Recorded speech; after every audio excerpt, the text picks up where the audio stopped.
الحمد للہ رب العالمین والصلاة والسلام علی سید الانبیاء والمرسلین اما بعد فاعوذ باللہ من الشیطان الرجیم بسم اللہ الرحمن الرحیم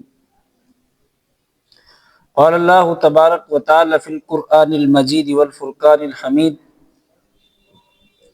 وما کان اللہ لیذر المؤمنین علی ما انتم علیہ حتی یمیز الخبیث من الطیب وما کان اللہ لیطلعکم علی الغیب ولکن اللہ یجتبی من الرسول من یشاء وآمنوا باللہ ورسولہ وَإِن تُؤْمِنُوا وَتَتَّقُوا فَلَكُمْ أَجْرٌ عَظِيمٌ صدق اللہ العظیم وصدق رسولہ النبی الکریم مولاي صل وسلم دائما ابدا علی حبیبک خیر الخلق کلہم یا ربی بالمصطفیٰ بلغ مقاصدنا واغفر لنا ما مضى واسع الکرم ان اللہ وملائکتہ یصلون علی النبی یا ایہا الذین آمنوا صلوا علیہ وسلموا تسلیما اللہم صل علی سیدنا و مولانا و ملجانا و طبیبنا و حبیبنا وعلی آل محمد وعلی آلہ و اصحابہ اجمعین بلغ العلا بکمالہ کشف الدجی بجمالہ حسنت جمیع خصالہ صلو علیہ وآلہ وہ کمال حسن حضور ہے کہ گمان نقص جہاں نہیں، یہ پھول خار سے دور ہے، یہی شمع ہے کہ دھواں نہیں، میں نثار تیرے کلام پر ملی یوں تو کس کو زباں نہیں، وہ سخن ہے جس میں سخن نہیں، وہ بیاں ہے جس کا بیاں نہیں، بخدا خدا کا یہی ہے در، نہیں اور کوئی مفر مکر، جو وہاں سے ہو یہیں آ کے ہو، جو یہاں نہیں وہ وہاں نہیں، کرے مصطفیٰ کی اہانتیں، کھلے بند اس پہ یہ جرأتیں، کھلے بند اس پہ یہ جرأتیں کہ میں کیا نہیں ہوں محمدی، ارے ہاں نہیں، ارے ہاں نہیں۔ آج ہماری گفتگو کا عنوان اس 41 روزہ عقائد کورس میں بڑا ہی اہم موضوع ہے۔ عقائد اہل سنت میں سے آج ہمارا ایک عقیدہ علم غیب مصطفیٰ صلی اللہ تعالیٰ علیہ وسلم۔ ہماری گفتگو کا عنوان ہے علم غیب کے اندر دو لفظ ہیں، ایک ہے لفظ علم اور ایک ہے غیب۔ علم کہتے ہیں جاننے کو اور غیب کہتے ہیں چھپی ہوئی چیز کو۔ تو علم غیب کا لغوی معنی ہے چھپی ہوئی چیزوں کو، باتوں کو جاننا، اس کا لغوی معنی ہے۔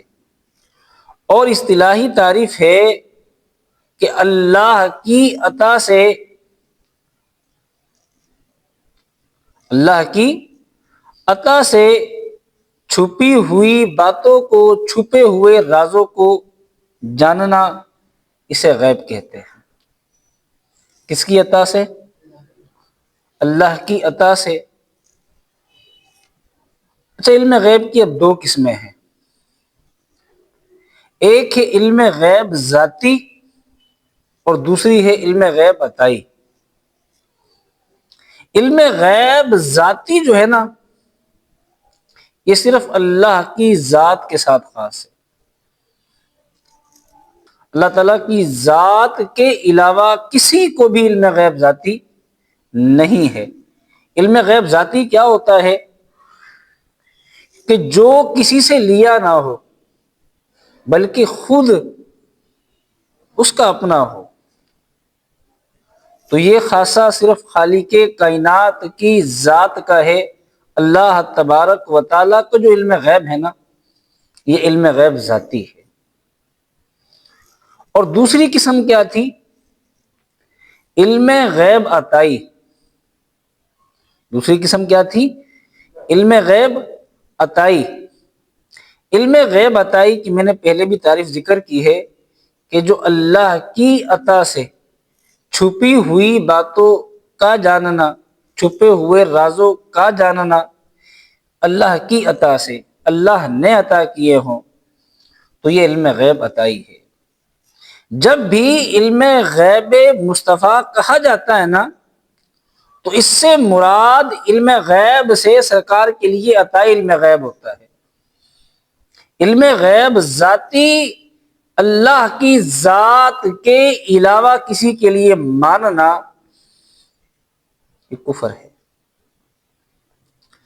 اور علم غیب عطائی اللہ کی ذات کے علاوہ اللہ کی عطا سے رسولوں کو بھی ہوتا ہے۔ تو جب بھی علم غیب مصطفیٰ کہا جاتا ہے نا، اس سے مراد علم غیب عطائی ہوتا ہے۔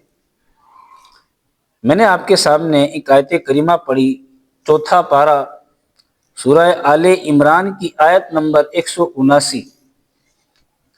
اس آیت کو بندہ اگر بغور پڑھے نا تو بالکل عیاں ہوتا ہے کہ سرکار علیہ الصلوۃ والسلام کو کس قدر علم غیب ہے۔ پہلے میں اس کا آپ کو لفظی ترجمہ سناتا ہوں، پھر اپنی مزید گفتگو کو آگے بڑھاتا ہوں۔ اللہ تبارک و تعالی نے ارشاد فرمایا وما کان اللہ، اللہ کی شان یہ نہیں ہے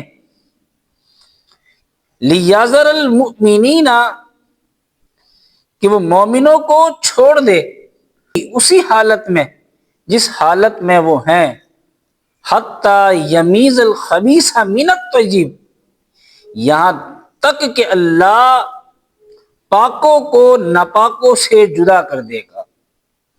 وما کان اللہ، اور اللہ کی شان یہ بھی نہیں ہے کہ لیطلعکم علی الغیب، کہ ہر ایک کو علم غیب پر مطلع فرما دے۔ ولیکن اللہ یجتبی، اور لیکن اللہ چن لیتا ہے، من الرسول، اپنے رسولوں میں سے من یشاء، جسے چاہے۔ لیکن اللہ علم غیب کے لیے اپنے رسولوں میں سے جسے چاہے چن لیتا ہے اور علم غیب عطا فرما دیتا ہے۔ فرمایا وآمنوا باللہ، اور تم ایمان لے کر آؤ اللہ پر، ورسولہ، اور اس کے رسولوں پر، وَإِن تُؤْمِنُوا وَتَتَّقُوا فَلَكُمْ أَجْرٌ عظیم، اگر تم ایمان لے کر آؤ گے سرکار کی ذات پر، اگر تم سرکار پر ایمان لے کر آؤ گے جیسا کہ ایمان لانے کا حق ہے، اور اس کے رسولوں کے علم غیب پر بھی، اور اس کے رسولوں پر بھی، فرمایا اگر تم ایمان لاؤ گے اور تم ڈرو گے تو تمہارے لیے اجر عظیم ہے۔ اب یہ ترجمہ تھا، جب آپ اس کا شان نزول سنو گے نا، ساری بات اچھے انداز میں سمجھ میں آ جائے گی۔ شان نزول کسے کہتے ہیں؟ شان نزول کہتے ہیں آیت کے اترنے کی وجہ کو۔ آیت کے اترنے کا ریزن کیا ہے، وجہ کیا ہے، علت کیا ہے، کس وجہ سے یہ آیت کریمہ اتری ہے، اسے کیا کہتے ہیں؟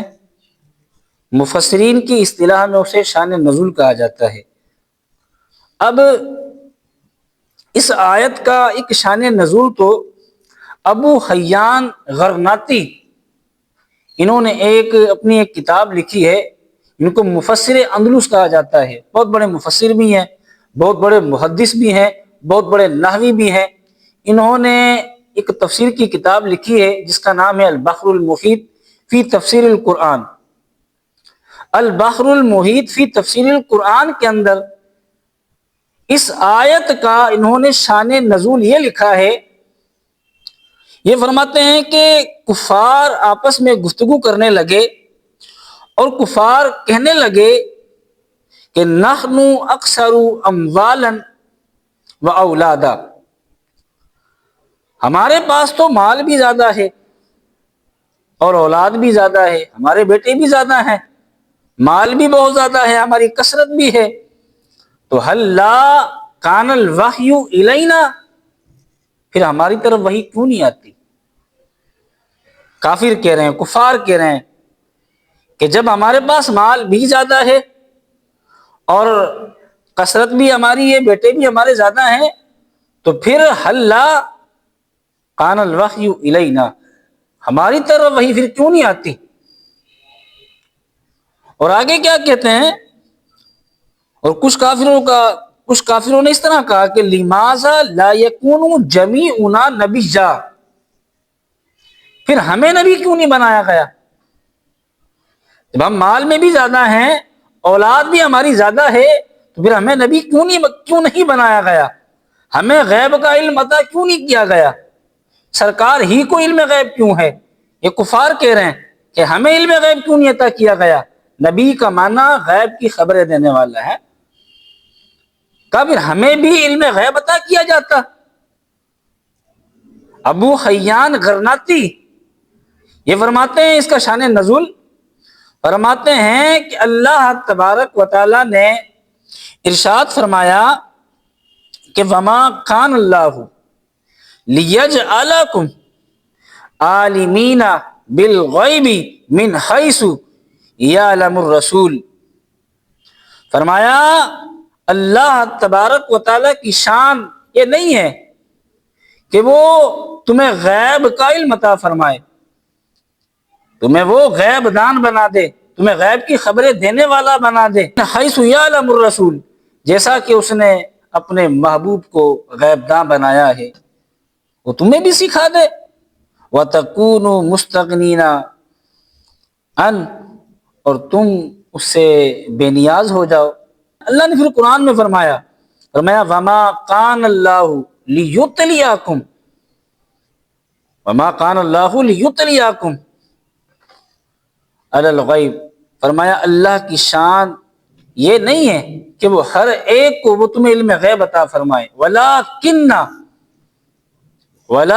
اللَّهَ يَجْتَبِي، اور لیکن اللہ چن لیتا ہے، اللہ چن لیتا ہے اور چن کر اپنے رسولوں میں سے جسے چاہتا ہے علم غیب عطا فرما دیتا ہے۔ تو ایک تو اس کا شان نزول یہ ہے، اور یہاں پر مفسرین نے فرمایا ہے کہ یہ الا ما انتم میں جو انتم آ رہا ہے نا، اگر خطاب کفار سے ہو نا تو پھر اس کا ترجمہ یہ بنے گا کہ کافرو تم میرے محبوب کے علم غیب کو نہیں مانتے؟ اے کافرو آمنوا باللہ، اگر کافر اس سے مراد لیں کہ کافروں نے کہا ہے تو پھر تو ان کو کافروں کو حکم دیا جائے گا کہ تم پہلے اللہ پر ایمان لے کر آؤ اور اس کے رسولوں پر ایمان لے کر آؤ۔ اگر تم یہ کر لو گے، ایمان لاؤ گے، اللہ سے ڈرو گے، تو تمہارے لیے فَلَكُمْ أَجْرٌ عظیم، بڑا اجر ہے۔ لیکن اگر یہی انتم کی ضمیر کا خطاب اگر منافقین ہو تو پھر اس کا مطلب یہ ہوگا کہ منافقوں، جب تک تم صدق دل کے ساتھ، ہم نے پڑھا تھا نا کہ ایمان کی تعریف کیا ہے؟ تصدیق قلبی، فقط کلمہ پڑھ لینے سے بندہ مومن نہیں ہوتا، مسلمان نہیں ہوتا، بلکہ اس کے لیے تصدیق بالقلب کا ہونا ضروری ہے، دل سے بندہ تسلیم کرے تب جا کے بندہ مومن بنتا ہے، مسلمان ہوتا ہے۔ تو فرمایا اگر یہ انتم سے خطاب منافقین کو ہوگا نا تو پھر یہ کہا جائے گا کہ تم ایمان لے کر آؤ اللہ پر، اگرچہ تم نے کلمہ پڑھا ہوا ہے لیکن تم مومن نہیں ہو، ایمان لے کر آؤ اللہ پر اور اس کے رسولوں کے علم غیب پر۔ کس چیز پر؟ علم غیب پر۔ علم غیب پر تم ایمان لے کر آؤ گے اور تم اللہ سے ڈرو گے تو تمہارے لیے اجر عظیم ہوگا۔ والا حضرت نے فرمایا نا، سر عرش پر ہے تیرا گزر، دل فرش پر ہے تیری نظر، ملکوت و ملک میں کوئی شے نہیں وہ جو تجھ پہ عیاں نہیں۔ اچھا، ایک تو شان نزول اس آیت کا یہ ہے، ٹھیک ہے۔ اب دوسرا شان نزول اس آیت کا کیا ہے؟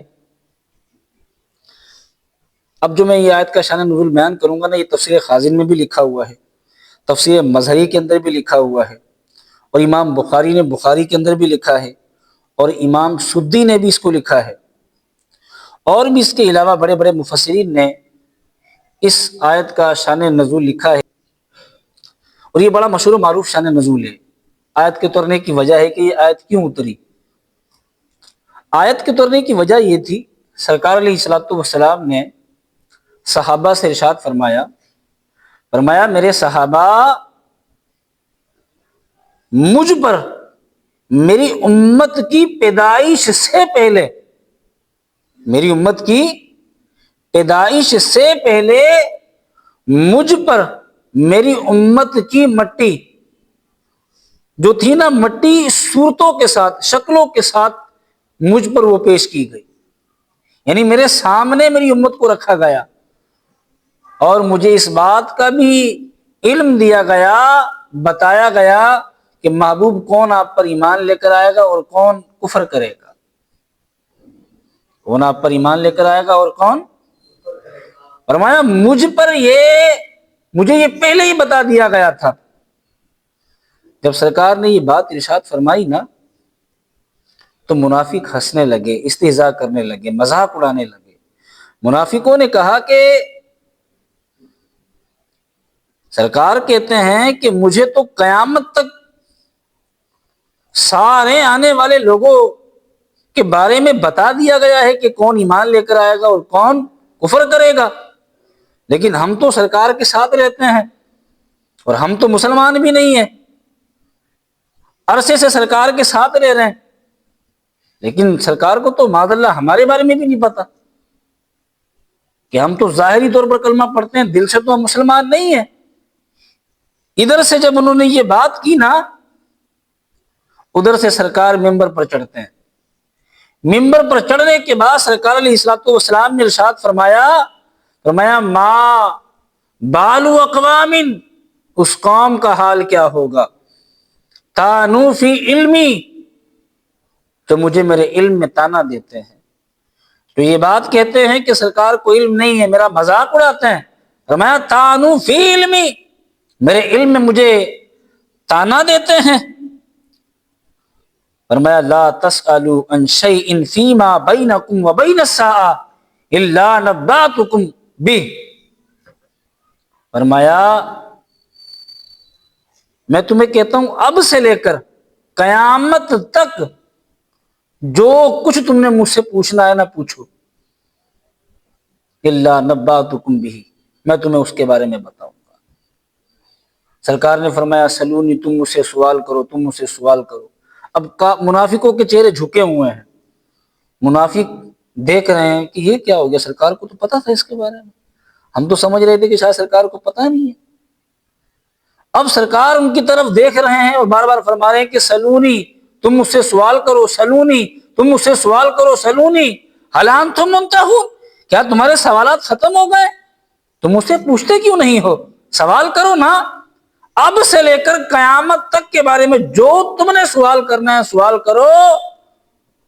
سوال کرنا تمہارا کام ہے، جواب دینا مجھ محمد رسول اللہ کا کام ہے، تم سوال تو کرو۔ کافروں کے چہرے جھکے ہوئے ہیں، مسلمان بھی بار بار دیکھ رہے ہیں۔ سرکار علیہ الصلوۃ والسلام جلال میں ایک صحابی رسول ہیں حضرت عبداللہ، جن کا نام تھا حضرت عبداللہ بن حذافہ رضی اللہ تعالیٰ عنہ۔